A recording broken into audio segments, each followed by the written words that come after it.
안녕하세요. 올해 30으로 이제 결혼 첫 해를 보내는 여자입니다.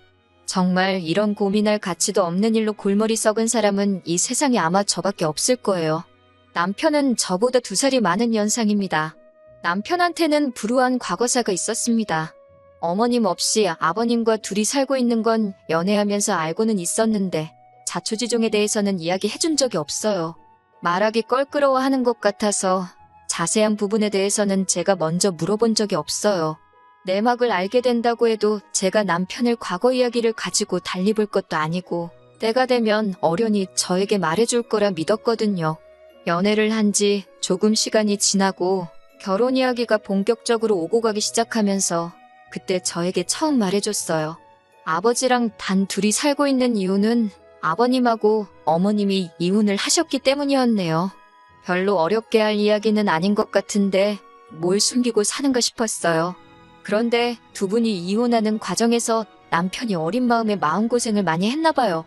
그때쯤에서 아버님이 끊었던 술도 다시 마시고 어머니랑 다투는 걸 매일같이 봤어야 했다네요. 오죽하면 아직도 엄마가 필요한 어린 나이였던 남편이 나서서 어머님한테 이렇게 당하고만 살지 말고 그냥 이혼을 하라고 말했을 정도랍니다. 결국에는 두 분은 이혼을 하게 되었고 그 과정에서 남편은 아버지 밑으로 그리고 여동생은 어머님 밑으로 뿔뿔이 찢어지게 되었다네요. 남편도 어머니를 따라 가고 싶었지만 저렇게 매일같이 술 드시는 아버지가 혹시 잘못되시기라도 할까봐 아버지 곁에 남았던 거고요. 본인이 내린 선택이기는 하지만 어린 마음에 졸지에 이상가족을 만들어 놓은 아버지가 참 미웠다고 합니다. 그동안 아버지랑 살면서도 어머니와는 지속적으로 연락도 하고 자주 찾아뵙고 하면서 지냈다고 합니다. 여동생하고도 사이가 좋은 편이어서 동생하고도 자주 연락을 했고요. 동생은 저도 만난 적이 있는데 자취하고 있다고 들었으니까 동생이 어머니 쪽으로 가 있고 남편이 아버지 쪽에 가 있고 하는 사실은 상상도 못하고 있었지요.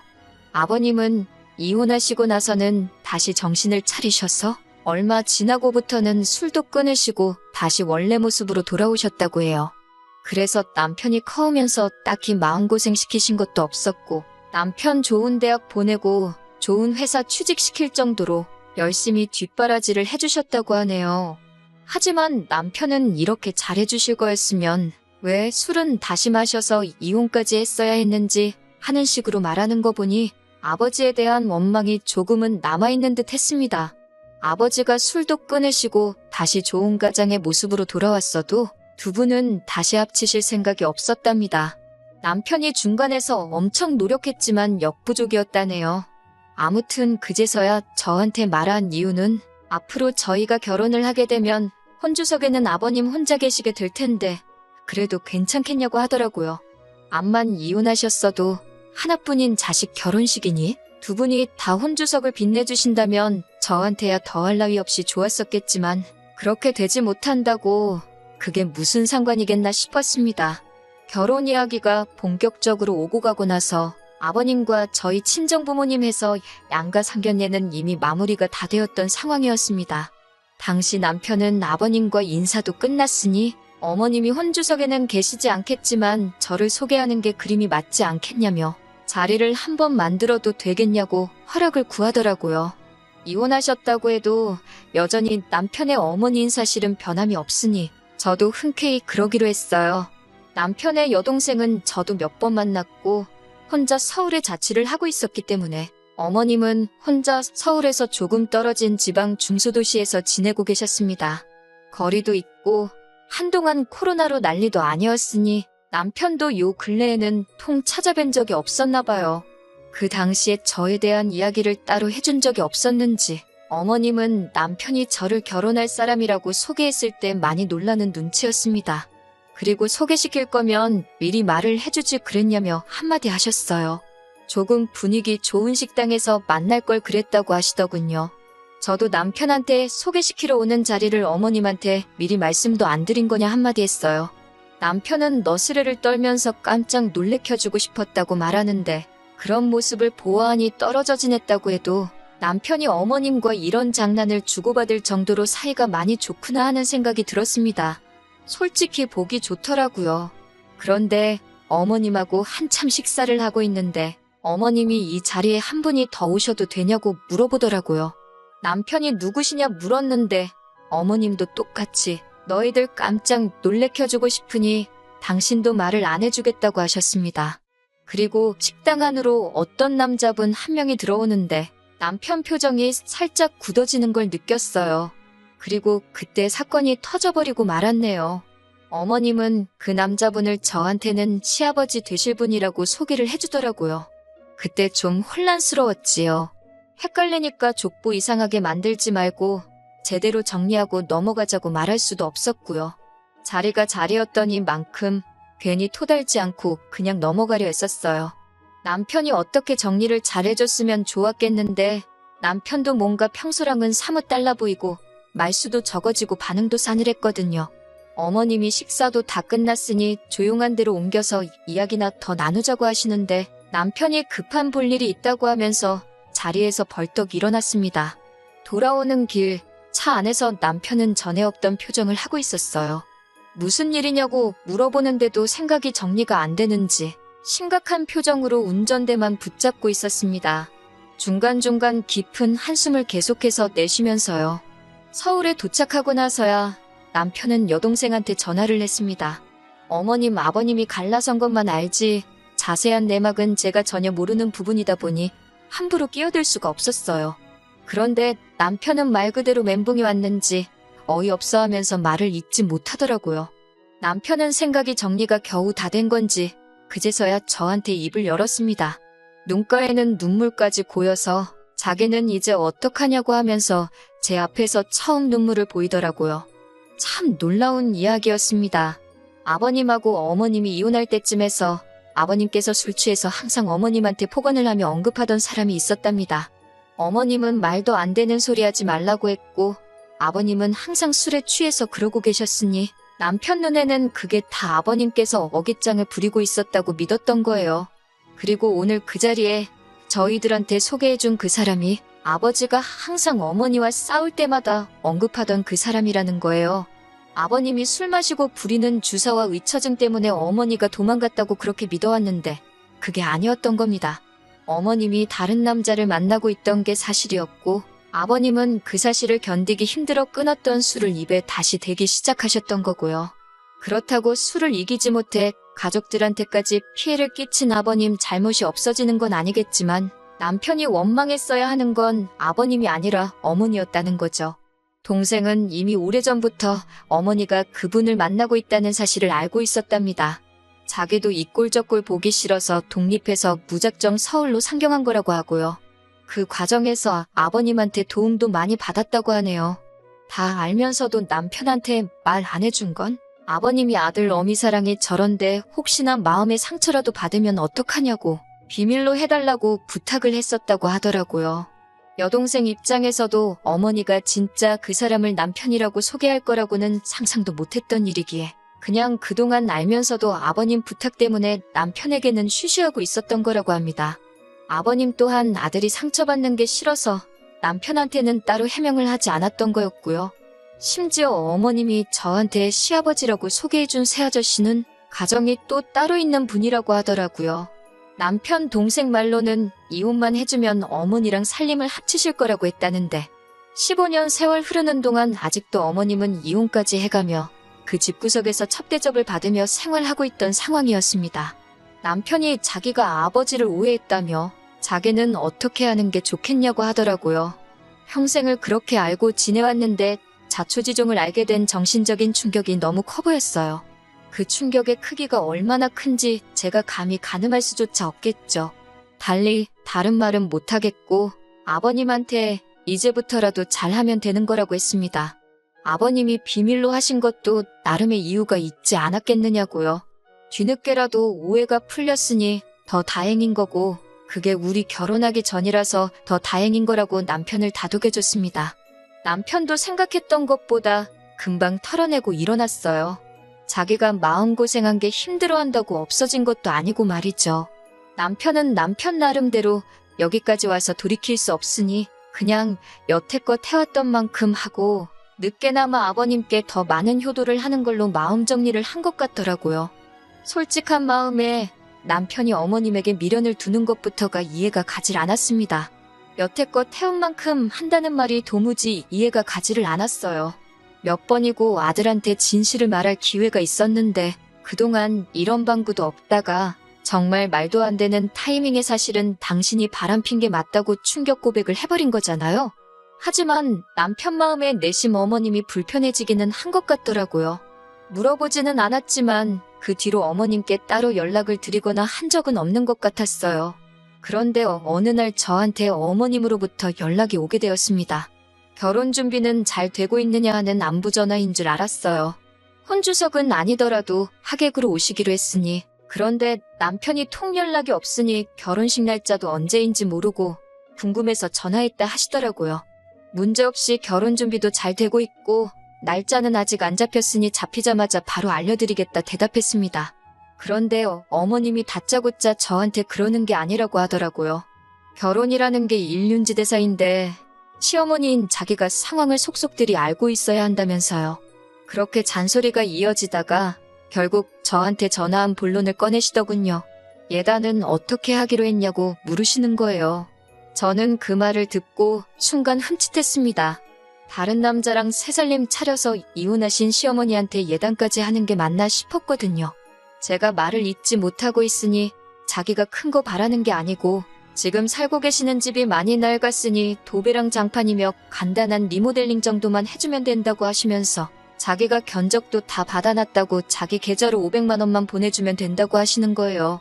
어이가 없었어요. 솔직히 예단이나 그런 걸 떠나서 이건 거의 삥 뜯는 거나 마찬가지잖아요. 그래도 남편과 어머님의 관계도 있었고 하니 제가 남편하고 상의해보고 연락을 다시 드리겠다 했습니다. 그런데 어머님은 예단은 원래 여자 쪽에서 해가는 건데 당신 아들과 상의할 필요가 뭐가 있느냐고 하시더군요. 해달라는 대로 해드려야 하나 말아야 하나 솔직히 며칠 고민했어요. 어머님한테 말했기를 남편하고 상의해본다고 했지만 괜히 말했다가 남편이 엄마 편을 들면 그건 그거대로 화가 날 것 같고 그렇다고 남편한테 엄마랑 나랑 둘 중에 하나 정해라고 하는 것 같기도 했거든요. 그런데 혼자 그러고 있어봐야 몇 번을 생각해도 아닌 건 아닌 거거든요. 제가 해줄 것도 아니고 오히려 어머님이 어머님대로 남편한테 저를 이상한 사람 취급하며 전화를 하게 만들 바에 제가 선수 치는 게 낫겠다 생각해서 남편한테 말했어요. 남편은 그 자리에서 딱 잘라서 그걸 왜 해주냐며 해줄 필요 없다고 단칼에 정리를 해주더라고요. 그것도 모자라 바로 어머님한테 전화해서 그건 동생 시집 보내실 때 동생 남편 쪽에 물어서 받으시라 강하게 말하더군요. 제가 왜 이걸 여태 혼자서 고민했나 싶을 정도로 시원하게 말을 해줘서 한시름 놓았습니다. 그래도 평생 연락하며 지내온 어머니인데 팔이 안으로 굽지는 않을까 내심 걱정했었으니까요. 결혼식 얼마 남기지 않고 어머님이 그것 때문에 기분이 상해서 그러신 건지는 모르겠지만 막무가내로 당신이 혼주석에 새아저씨랑 같이 해서 앉아야 쓰겠다고 억지를 부리시기 시작했습니다. 그래도 아들 결혼식인데 엄마가 당연히 혼주석에 앉아야지. 하객으로 부를 생각을 하느냐고 저희 보고도 생각이 짧다고 뭐라 하셨어요. 아버님까지 같이 해서 셋이서 앉아있으면 되는 거 아니냐고 억지를 부리시는데 남편도 이때는 속이 많이 상해 보였습니다. 그래도 어머니 과거 마음에 묻고 아무 일도 없었던 것처럼 살기로 마음먹었는데 들어주기 힘든 요구를 계속해서 해오시니까요. 결과적으로는 어머님의 요구는 받아들여지지 않았고 기어코 어머님은 아들 결혼식에 얼굴도 내비치지 않았습니다. 남편은 덤덤하게 넘어가려고 했지만 많이 아쉬워 보였어요. 아무튼 그렇게 저희는 결혼식을 무사하게 끝마치고 정식으로 부부가 되었지요. 그리고 얼마 전 추석 연휴가 시작하기 얼마 전의 일입니다. 결혼 후에 첫 추석이니 저희가 계획을 세우기를 첫날에는 아버님 댁에서 하루 보내고 둘째 날에는 친정에서 하루 보내고 나머지 날들은 집에서 푹 쉬는 걸로 나름대로 계획을 세우고 있었습니다. 그런데 갑자기 제 전화기가 울리는데 평소와 똑같은 벨소리였는데 그날따라 소리가 불길하게 느껴지더라고요. 안 좋은 예감은 틀리는 법이 없다더니 어머님한테서부터 걸려온 전화였습니다. 결혼 전에는 예단 안 준다고 삐치고 그것 때문에 결혼식도 참석 안 하신 어머님이 하실 만한 말씀은 아니었던 것 같습니다. 이번 추석의 명절 당일날 동생 데리고 같이 내려오라고 하시더군요. 그날은 남편하고 친정에 가기로 정했다고, 그래서 못 찾아뵙겠다고 말씀드렸더니 저보고 그러는 거 아니라고 하시면서 양가를 똑같이 챙겨야 한다고 하시더라고요. 양가 똑같이 챙길 거라고, 연휴 시작하면 아버님 댁에서 하루 보내고 명절 당일날에 친정에서 하루 보내기로 한 거다 하고 설명을 드렸죠. 그러니까 어머님이 여자는 명절 당일에 친정을 가는 거 아니라고, 그러니까 친정에는 명절 다음날 가고 저희 보고 명절 당일에는 시댁으로 내려오라는 겁니다. 그 집구석이 시댁이라고 하는 것도 어이가 없었지만 더 어이가 없는 말을 이어서 하시더라고요. 첫 명절이니만큼 자기도 며느리가 차려주는 밥 한번 먹어봐야겠고 아들내외한테 효도도 받아야겠다고 하시면서요. 효도를 계속 강조하시는 걸 보니 내려와서 밥을 해주든 사주던지 하고 용돈까지 달라고 길게 돌려서 하시는 말로밖에 안 들리더군요. 듣고만 있기에는 너무 안타까워서 한마디 했습니다. 어머님한테 아무리 착각은 자유라지만 잘못해도 너무 잘못 생각하고 계시는 거 아니냐고요. 제가 어머님을 아줌마가 아니라 어머님이라고 불러드리는 이유는 남편을 낳아주신 분이기에 어머님이라고 불러드리고 있는 것일 뿐, 제가 남들 하나밖에 없는 시댁을 저 혼자만 2개를 갖고 싶어서 어머님이라고 부르고 있는 게 아니라고요. 저한테 시아버지 되실 분이라고 소개해 주셨지만 그분은 어머님이랑 사실 분이지 저랑은 상관도 없는 사람이지 않냐고. 그렇게 된다면 어머님한테 효도해야 할 자식들은 그쪽에 따로 있지 않으시냐고. 번지수 잘못 찾으신 거 아니냐고 했습니다. 왜 그쪽 집구석하고는 일도 연관없는 저희들 보고 남의 집에다가 효도를 하라고 하시는지 모르겠다고 말이지요. 자꾸 모르는 집에 효도하라고 강요하시면 저도 어머님을 어머님이라고 부르지 못하고 아줌마라고 불러야 한다고 말씀드렸어요. 어머님이 중간중간에 끼어들면서 제 말을 끊으려고 하고 말 다 했냐고 성질을 부리셨지만 아랑곳하지 않고 저도 어머님이 끼어든 말에 다시 끼어들어서 제가 하고 싶던 말 다 했습니다. 그동안 알게 모르게 마음고생하고 아직도 마음속에 죄책감을 가진 채 상처 속에 살아가는 남편을 떠올리니까 너무했다는 생각도 들지 않고 말이 술술 쏟아져 나오던걸요? 어머님은 저보고 말 잘했다고 이거 다 녹음해놨으니 자기 아들 들려주고 저는 책임지고 당신이 이혼을 시키겠네 어쩌네 하시더라고요. 그래서 저도 그러실 수 있으면 그렇게 하시라고 했습니다. 이미 제가 엎질러버린 물이고 남편이 만약에 제가 아니라 어머니를 택할 사람이라면 하루라도 빨리 털고 헤어지는 게 맞다고 생각했거든요. 남편이 퇴근할 시간이 지나서도 집에 오지를 않더라고요. 전화를 아무리 걸어도 통화 중이고 솔직히 이때 저도 안 좋은 생각을 했습니다.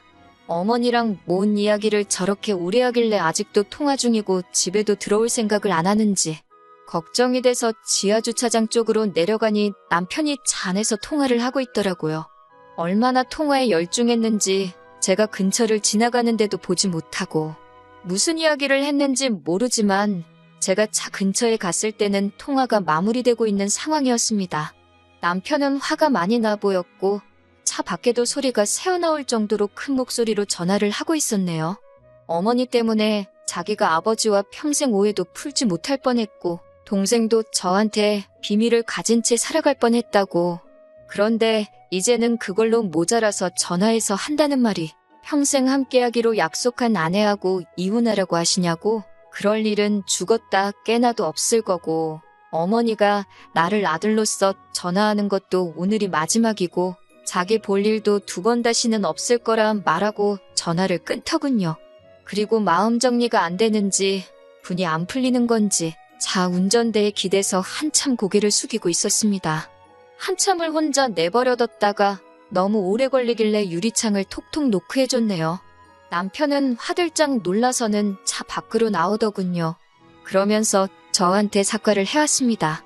이미 예단 이야기 나왔을 때, 아니 저한테 그 자식을 시아버지라고 소개했을 때부터 진작에 연을 끊어버렸어야 했는데 자기가 모질지가 못해서 못 볼 꼴 보게 만들었다고 미안하다고 하더라고요. 그리고 자기가 정신 차릴 수 있게 만들어줘서 고맙다고 앞으로 보란듯이 행복한 가정을 꾸리겠다고 약속해왔습니다. 어머님한테 유독 약한 것 같아 걱정했는데 아무리 제가 일을 저질러 놨지만 저렇게 해결해 놓은 거 보니 저도 제가 사람 보는 눈이 정확했던 것 같아요. 추석도 잘 보냈습니다. 저희가 가는 날 맞춰서 신우도 따라왔었습니다. 신우도 어머님한테 명절이고 생신이고 진작에 그 집에 발길을 끄는 지 오래였더라고요. 신우랑 남편이 한자리에 있으니 아버님도 세상 그 어떤 때보다 행복해 보이셨습니다. 어머님은 명절이라고 새아저씨 집에 같이 가 계셨을지 혼자서 외롭게 보내셨을지 모르겠습니다. 하지만 이제 보고 지낼 일도 없으니 제가 그렇게 신경 쓸 일도 아니겠죠. 가만히라도 계셨으면 근근히 아들 어떻게 지내는지 소식 들으며 저희도 자식돌이 며느리돌이 다 해가며 당신 원하던 효도 받으며 사셨을 텐데 욕심이 너무 과하셨던 것 같습니다. 이렇게 되었으니 저도 어머님이 바라는 대로 되지 않게 남편하고 누구보다 더 행복하게 살아가려고 해요. 긴 이야기 여기까지 다 들어주셔서 너무너무 감사하고 좋은 날, 좋은 하루 되기를 기원합니다.